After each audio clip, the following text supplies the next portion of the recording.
Bom, pessoal, no vídeo de hoje a gente vai falar sobre os 5 maiores erros ao estudar inglês e para isso eu quero que vocês me acompanhem aqui na tela do meu computador. Hoje eu não vou ter muita coisa para mostrar na tela do meu computador, mesmo assim eu peço que vocês me acompanhem porque o meu microfone melhor fica ligado no computador, então eu faço as gravações dos vídeos por lá para que o áudio não fique comprometido. Então vamos lá? Bom, pessoal, então vamos começar falando dos 5 maiores erros que eu vejo os alunos de inglês cometendo. A começar pelo primeiro erro, pessoal, que na minha opinião seria aprender palavras soltas ao invés do que a gente vai chamar de chunks ou ao invés do que a gente vai chamar de collocations. Então, o que seriam chunks, pessoal? Chunks seriam blocos de palavras, digamos assim, que fazem sentido quando estão juntas. Então, por exemplo, eu tenho aqui a frase at the end of the day. Então, eu posso dizer que isso aqui é uma chunk. São um bloco de várias palavras que combinam, que fazem sentido. Ou, como eu falei anteriormente, as collocations. O que seriam collocations, pessoal? Seriam palavras que combinam juntas. Então, eu poderia trazer aqui vários exemplos, como, por exemplo, make a decision. Isso é uma collocation. Have breakfast, outra collocation. Take shower, outra collocation. E assim por diante. Então, o maior erro que eu vejo os alunos cometendo é quando eles não aprendem dessa forma. Eles pegam palavras soltas e tentam colocá-las juntas dentro de uma frase. Então, o aluno ele não vai aprender make a decision. Ele vai aprender make e depois ele vai aprender e depois ele vai aprender decision. Isso é um erro bastante comum, pessoal, e um erro bastante ruim, porque o que acontece? Eu quero que vocês imaginem que a linguagem é como se fosse uma peça de teatro. O que acontece nessa peça de teatro? Cada palavra vai representar um ator, ou seja, isoladamente, ela vai ter uma identidade, ela vai ter um nome, ela vai ter uma função, ela vai ter uma personalidade, digamos assim, mas quando ela entra em cena com outros atores, ou melhor dizendo, quando a palavra entra em cena com outras palavras, interagindo dentro de um cenário, dentro de um enredo, aí sim é que ela vai ganhar um sentido. Então, as palavras, elas são relacionais, elas não existem num vácuo. Estou trazendo aqui uma discussão super abstrata, mas eu preciso que vocês entendam que as palavras elas vão funcionar dentro de um contexto.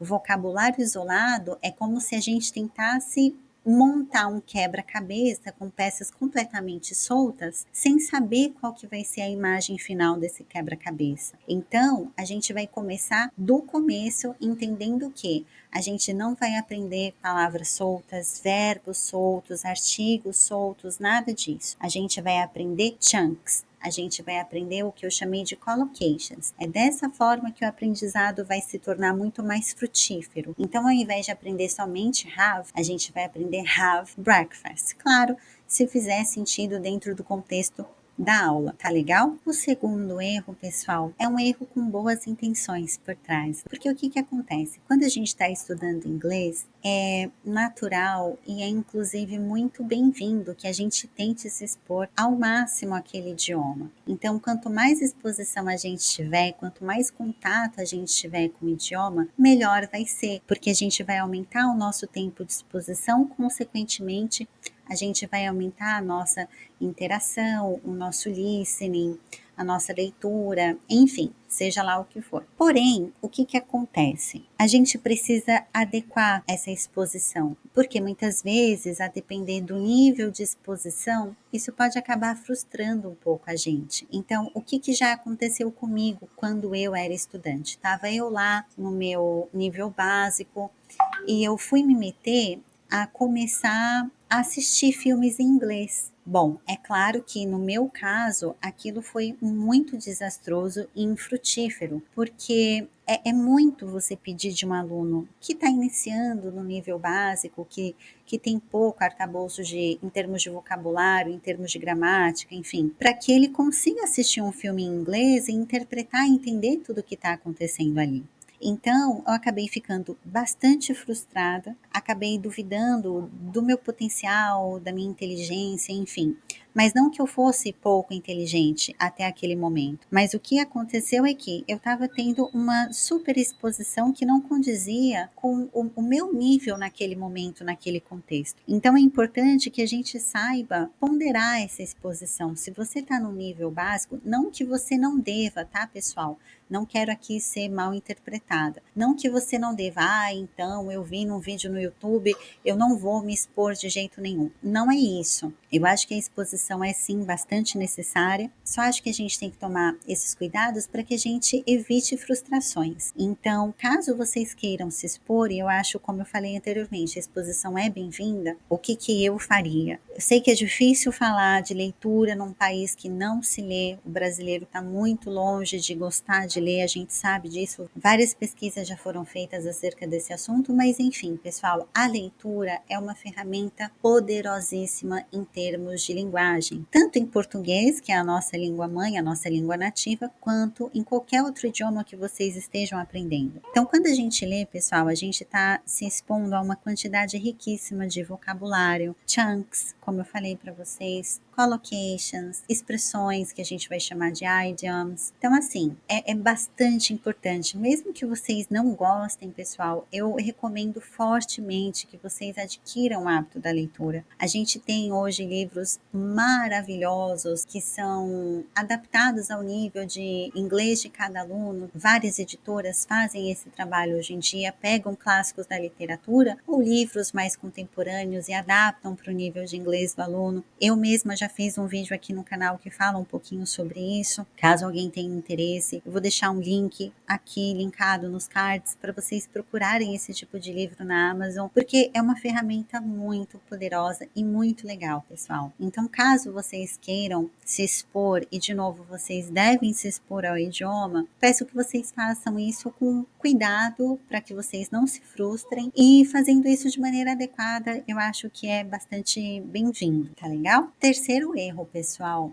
ter medo de errar e com isso acabar evitando falar. Bom, isso aqui vai ser um erro bastante comum, especialmente nas pessoas que são mais perfeccionistas, né? Eu não sou uma pessoa perfeccionista, então graças a Deus eu não passei por isso, não passo por isso. Mas assim, pessoal, a gente tá na chuva, então consequentemente a gente vai se molhar. A gente não vai deixar para falar inglês somente quando a gente estiver 100% certo daquilo que a gente está falando. Esse cenário é um cenário completamente irreal. Então a gente vai falar inglês mesmo cometendo erros. Erros são necessários para o nosso desenvolvimento durante o aprendizado. E eu vou falar uma coisa que pode ser bastante não motivadora, mas acreditem, vocês vão errar bastante. Errar faz parte do processo, errar faz parte do aprendizado. Ninguém se torna menos falante de inglês por conta disso. Errar é normal. E é importante que, através do erro, a gente melhore, a gente lapide a nossa linguagem. Então, errando ou não, a gente vai falar, a gente vai praticar. O quarto erro que eu consigo pensar aqui é tentar traduzir tudo ao pé da letra, do português para o inglês. Bom, pessoal, isso aqui é um erro clássico também. Quando a gente está falando em termos de linguagem, não tem como a gente fazer isso, porque cada língua se comunica de uma maneira diferente. Às vezes a gente vai, em português, a gente vai usar mais palavras para comunicar a mesma coisa que em inglês, às vezes a gente vai comunicar de uma maneira um pouco mais concisa. Então isso aqui nunca vai funcionar.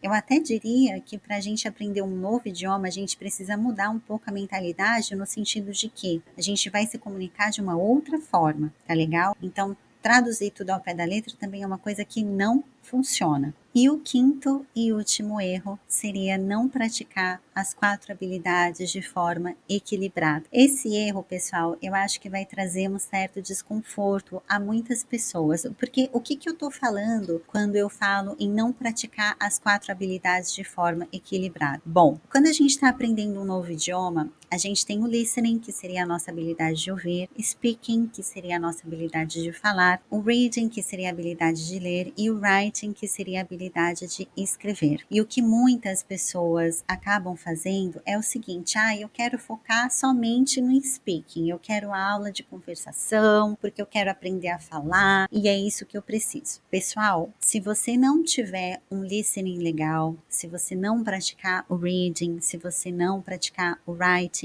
o seu speaking vai acabar comprometido também, infelizmente. Eu sei que é duro para muitas pessoas, eu sei que sempre tem aquela habilidade que a gente se dá melhor e a outra habilidade que a gente gosta de negligenciar porque a gente não se dá tão bem, mas assim, segundo o CFR, que é o Common European Framework of Reference, a competência linguística real envolve todas as 4 habilidades, ou seja, a integração de todas essas habilidades porque elas se complementam e elas vão se reforçar mutuamente, pessoal. Então, se a gente não trabalha com as 4 habilidades de maneira equilibrada, o que muitas vezes acontece é que o aluno consegue entender bem, então ele tem um ótimo listening, mas ele acaba travando na hora de falar. Ou então o aluno até fala, mas ele comete muitos erros na fala porque ele nunca escreve. Ou então outro contexto é quando o aluno lê textos longos, mas ele não consegue entender o áudio daquele mesmo texto. Então, assim, é importante praticar as 4 habilidades. Eu sei que a gente tem as nossas preferências, eu sei que é